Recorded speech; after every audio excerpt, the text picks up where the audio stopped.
साधारणतः दलीय समर्थित आईनजीवी मानकु एहीपरि पदवी मिले। बीजेपी सरकार क्षमता को आसिबा परे तुरंत एडवोकेट जनरल को नियुक्ति देबा परिवर्ते मासे 8 दिन अपेक्षा करिथिला। एही अवधि परे एडवोकेट जनरल को नियुक्ति देबारे बीजेपी सरकार समर्थ होइथिले, किंतु अपर पक्षरे जिला स्तर रे एपरी सरकारी वकील एपर्यंत नियुक्ति होई पारि नाही। फलरे विचाराधीन मामला संख्या बढ़िबारे लागिछि। केवल सेतिकी नुहे, सरकारी वकील नथिबारु चोरा ड्रग्स बेपारी माने सहजरे बेल पाइबारे सफल हेउछन्ति।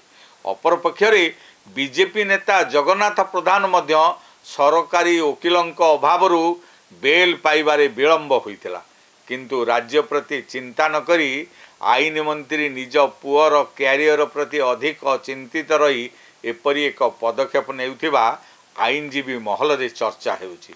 खाली सेतिकी नुहे, राज्य सरकार रे एजाए मंत्रिमंडल संप्रसारण होई पारि नै। निर्वाचित नेता माननको आवश्यक खातिरदारी मिली पारु नै।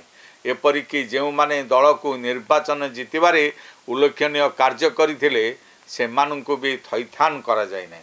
राज्य रे निगम अध्यक्ष नियुक्ति होई पारु नै, किंतु जेउ भली भाबे दिग्विजय को केंद्र सरकार सरकारी वकील भाबे नियुक्ति करिसंती ताहा प्रमाणित करुछंती जे राज्य सरकार रो एही मंत्री निज पुओ पाई अधिक तत्पर होइछंती।